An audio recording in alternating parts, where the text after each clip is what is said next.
Evening 4 two 6:30க்குள்ள எடுத்த vlog தான் உங்ககிட்ட ஷேர் பண்ணியிருக்கிறேன். ஈவினிங் 4 மணி போல கிச்சனுக்குள்ள வந்தோனே, இன்னைக்கு ஃபர்ஸ்ட்டு செஞ்ச வேலை எப்பவுமே வந்து டீயோட ஸ்டார்ட் பண்ணுவேன். அப்படி இல்லன்னா ஏதாவது ஸ்நாக்ஸ் ரெடி பண்ணி ஸ்டார்ட் பண்ணுவோம். இன்னைக்கு வந்து ரவா வந்து வறுக்க வேண்டி இருந்துச்சு. கடையில வாங்கின ரவை வந்து எப்பயுமே அப்படியே வந்து ஸ்டோர் பண்றத விட, இந்த மாரி வறுத்து ஸ்டோர் பண்ணோம்னா வேகமா வண்டும் பிடிக்காது. அது மட்டும் இல்லாம ரவை வந்து நம்மளுக்கு தேவைனா மட்டும் வாங்கி வச்சுக்கணும். 1/2 கேஜியே ஒரு சில வீட்டுக்கு வந்து போதும்னு நெனைக்கிறேன்.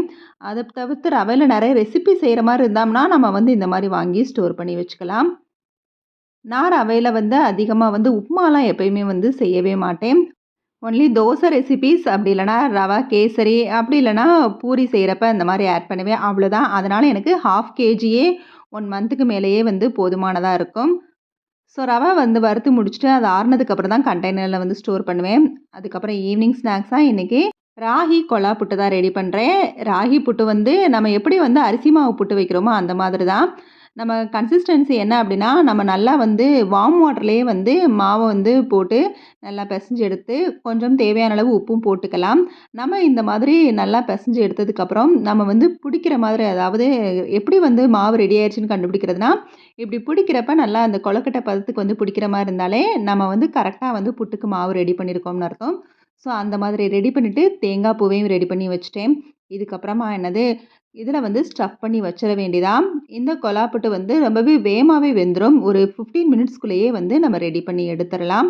நம்ம நார்மலா இட்லி பாத்திரத்தில செய்ற புட்டுக்கும், இதுக்கும் என்ன டிஃப்ரென்ஸ்னா, இதில நம்ம ஸ்டஃப் பண்றப்ப தேங்கா, அப்புறம் வந்து மாவு, அப்புறம் தேங்கா, மாவு அப்படிங்கிற மாரி நம்ம ஸ்டஃப் பண்றப்ப, அந்த கன்சிஸ்டன்சி கொஞ்சம் நல்லாருக்கும். நாம வந்து இதில வந்து சுகரோ, இல்ல நாட்டு சர்க்கரையோ போட்டு சாப்பிடுறப்ப, நம்மளுக்கு அந்த கிரன்ச்சியா டேஸ்ட் அந்த தேங்காவோட டேஸ்ட்டுமே நம்மளுக்கு நல்லாவே கிடைக்கும்.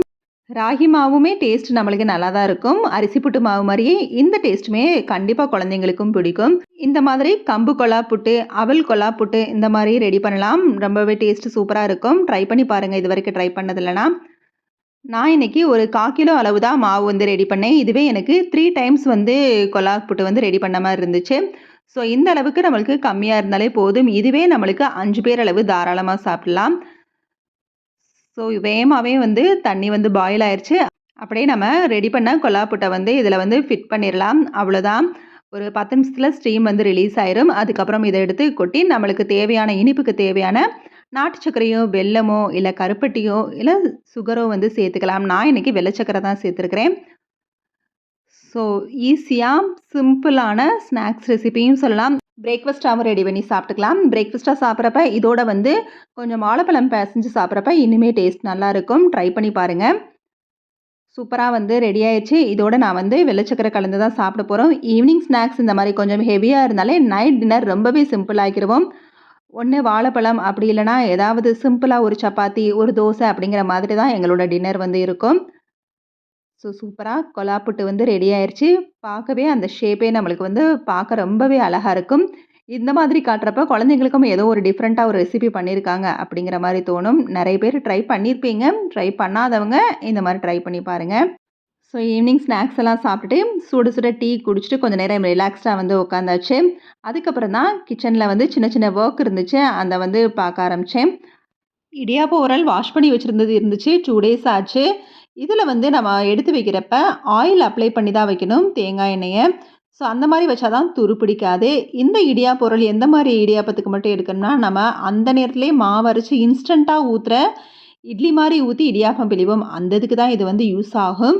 ஸோ இந்த மாரி இடியாப்ப உரலுக்கு வந்து இந்த மாரி தேங்காய் எண்ணெய் வந்து அப்ளை பண்ணி வைக்கிறப்ப துரு பிடிக்காது. அப்படியே நம்ம வாஷ் பண்ணி வச்சுட்டோம்னா, கண்டிப்பா வந்து துரு பிடிச்ச மாதிரி ஆயிரும்.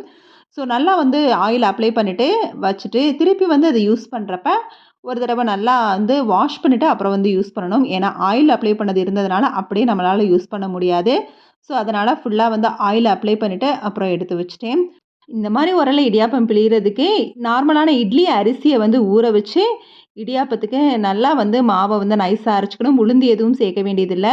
நல்லா அரைச்சுட்டு அப்படியே இன்ஸ்டன்ட்டா வந்து இட்லி மாரி ஊத்தி, இந்த உரல்ல இடியாப்பமா பிழிஞ்சிரலாம். இந்த மாதிரி செஞ்சு இடியாப்பம் சாப்பிடுறப்ப, அதுக்கு சைட் டிஷ்ஷா சிக்கன், மட்டன் குழம்பெல்லாம் வச்சு சாப்பிடலாம். அது இல்லன்னா சுண்டல் குருமா கூட வச்சு சாப்பிடலாம். சூப்பரா இருக்கும்.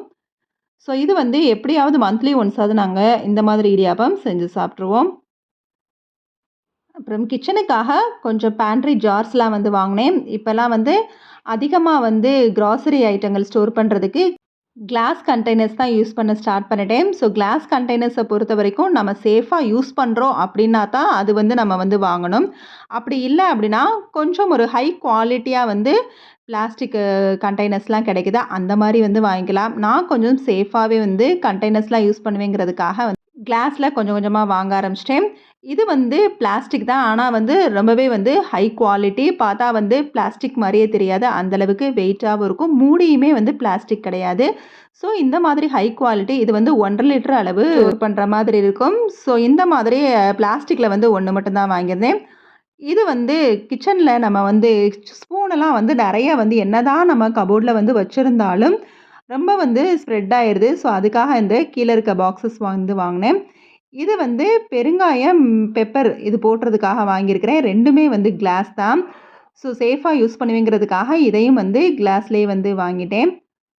ஸோ கிளாஸ் கண்டெய்னர்ஸை பொறுத்த வரைக்கும் நம்ம வந்து சேஃபாக வந்து யூஸ் பண்ணணும். கொஞ்சம் மிஸ் ஆனால் கூட போதும். அது வந்து உடஞ்சிரும். ஆனால் முடிஞ்ச அளவுக்கு கிச்சனில் வந்து பிளாஸ்டிக்கை வந்து அவாய்ட் பண்ணலாம். அதுக்கு பதிலாக சில்வர் கூட நம்ம யூஸ் பண்ணலாம். இது கொஞ்சம் பார்க்க அழகாக இருக்குங்கிறதுக்காக சேஃபாகவும் யூஸ் பண்ணுவேங்கிறதுக்காக இந்த மாதிரி ஐட்டங்கள்லாம் வாங்கியிருக்கிறேன். ஸோ நிறைய வந்து பார்க்குறதுக்கு அழகா இருக்கும். கிச்சனில் வந்து நம்ம உடனே வந்து கிச்சனை வந்து சேஞ்ச் பண்ணணும், மாற்றணும் அப்படின்னு சொல்லி நிறைய விஷயங்கள வந்து ஆர்கனைஸ் பண்ணுறதுக்காக செலவு பண்ணணும் அப்படின்னு திங்க் பண்ணிட்டோம்னா, உடனே நம்ம வந்து மொத்தமா வந்து வாங்கக்கூடாது. நான் வந்து ரொம்ப நாள் வந்து டைம் எடுத்து தான் கொஞ்சம் கொஞ்சமா வந்து வாங்கிட்டுருக்கிறேன். ஃபஸ்ட்டு இதுக்கு முன்னாடி ஒரு செட்டா அதாவது ஒரு ஒரு 4 பாட்டில்ஸ் கண்டெய்னர் செலவு வந்து நான் வந்து வாங்கினேன். அதுக்கப்புறம் இப்ப தான் வந்து வாங்குறேன். நம்ம கிச்சனில் வந்து என்னதான் ஆர்கனைஸ் பண்ணி நீட்டா அப்படியே வந்து ஒவ்வொரு வீடியோவில் பார்த்துட்டு இருக்க மாதிரி நம்ம அழகாக அரேஞ்ச் பண்ணணும்னு நினச்சாலும் அதை கொஞ்சம் கொஞ்சமாக பொறுமையாக செஞ்சாலே போதும். வேகமாக வந்து நம்மளோட கிச்சன் வந்து கொஞ்சம் கொஞ்சமாக அழகாயிரும். நம்மளோட செலவுகளுமே வந்து பெருசாக தெரியாது. அதை தவிர்த்து பார்த்த உடனே எல்லாத்தையும் வந்து வாங்கணும் அப்படின்னு நினச்சோம்னா நம்மளோட செலவுகள் வந்து கூடிரும். அது அதுக்கப்புறம் வந்து இவ்வளோ செலவு பண்ணி இதெல்லாம் வாங்கிட்டோமே அப்படிங்கிற மாதிரியும் ஃபீல் ஆகும். அதுக்கு பதிலா ஆர்கனைஸ் பண்ணணும்னு சொல்லி கிச்சனை வந்து கொஞ்சம் வந்து மேக் ஓவர் பண்ணணும் அப்படின்னு திங்க் பண்ணிட்டோம்னா, பொருள வந்து கொஞ்சம் கொஞ்சமா நம்ம வந்து வாங்குனாலே போதும். நான் ஒவ்வொரு கிளாஸ் கண்டெய்னர்ஸையும் வந்து டைம் எடுத்து தான் வாங்கிட்டுருக்கேன். இப்போ ஒரு செட் ஆஃப் இந்த அளவுக்கு வாங்கியிருக்கேன் அப்படின்னா, ஒரு 3, 4 மந்த்ஸ்க்கு அப்புறம் தான் அடுத்து வந்து வாங்குவேன். ஸோ எப்போ வந்து கொஞ்சம் வந்து அமௌண்ட் வந்து எனக்கு வந்து சேவ் ஆகுதோ, அதாவது நான் வந்து உண்டியல்ல வந்து சேர்த்து வைக்கிற அந்த ரூ. 5, ரூ. 10 அந்த மாரி வந்து சேவ் பண்ணி வைப்பேன். ஸோ அதிலேருந்து தான் இந்த ஐட்டங்கள்லாம் வாங்கினேன். கிச்சனுக்காகவே வந்து கிச்சனில் ஒரு சின்ன உண்டியல் மாதிரி வச்சுருக்கிறேன். அதில் சேவ் ஆகிற காயின்ஸ் வச்சு தான் அதை வந்து ரூபாவா மாற்றி இந்த மாதிரி பொருள்லாம் வந்து வாங்குறது. இது வந்து ஒரு செட் ஆஃப் வாங்கினதுக்கப்புறம் திருப்பி வந்து அது கொஞ்சம் வந்து ரிலேட்டாக மேட்சிங்காக வந்து வாங்கி வைப்பேன். அதுக்கப்புறம் வாங்குற பொருள் வந்து அதுக்கு தகுந்த மாதிரி மேட்சிங்காக வந்து குவாலிட்டியாக வந்து வாங்குறது. இது எல்லாமே கிளாஸ் கண்டெய்னர்ஸ் தான். நான் சேஃபாக யூஸ் பண்ணுவேன். அது மட்டும் இல்லாமல் ரொம்ப நாள் டைம் எடுத்து தான் இதை வந்து நான் வாங்கியிருக்கிறேன். ஸோ நம்ம கிச்சனுக்கும் சரி, வீட்டுக்கும் சரி ஆர்கனைஸ் பண்ணணும் அப்படின்னு சொல்லி ஏதாவது திங்க் பண்ணி ஒரு பொருளை வந்து வாங்கணும்னு ஆசைப்பட்டா, நம்ம வந்து நம்மளோட சேவிங்ஸை வந்து முழுசா போய் அதில் கொட்ட வேணாம். யோசிச்சு இந்த பொருள் வந்து தேவையா, தேவையில்லையான்னு சொல்லி ரொம்ப நாள் டைம் எடுத்து நம்ம யோசிச்சு அதுக்கு தகுந்த மாதிரி நம்மளோட சேவிங்ஸை வச்சு செலவு பண்ணலாம். இந்த ஐட்டங்கள் நான் வாங்குறதுக்கே கிட்டத்தட்ட ஒரு 3 மந்த்ஸாக வந்து யோசித்தேன். அதுக்கப்புறம் வந்து பிளான் பண்ணி ஒரு லிஸ்ட்டு வந்து எழுதினேன். இந்தந்த பொருளுக்கு மட்டும் இந்தந்த பொருள் ஸ்டோர் பண்ணுறதுக்கு மட்டும் இந்த பாக்ஸ் இப்போதைக்கு போதும் அப்படிங்கிற மாதிரி பிளான் பண்ணி தான் இது வந்து வாங்கினேன். இந்த மாதிரி நம்ம வாங்குறப்ப பெருசா நம்ம செலவு பண்ணிட்டோம் அப்படிங்கிற ஒரு ஃபீலிங்ஸும் இருக்காது. ஒரு தேவையானத வந்து நம்ம வாங்கியிருக்கிறோம் அப்படிங்கிற மாரி ஒரு திருப்தியும் இருக்கும். அதனால செலவு பண்றத கொஞ்சம் யோசிச்சே செலவு பண்ணுங்க. இந்த வீடியோ உங்களுக்கு பிடிச்சிருந்துச்சுன்னா லைக் பண்ணி, ஷேர் பண்ணி, கமெண்ட் பண்ணுங்க. மறக்காம நம்ம சேனலை சப்ஸ்கிரைப் பண்ணுங்க. பாய். தேங்க்ஸ் ஃபார் வாட்சிங்.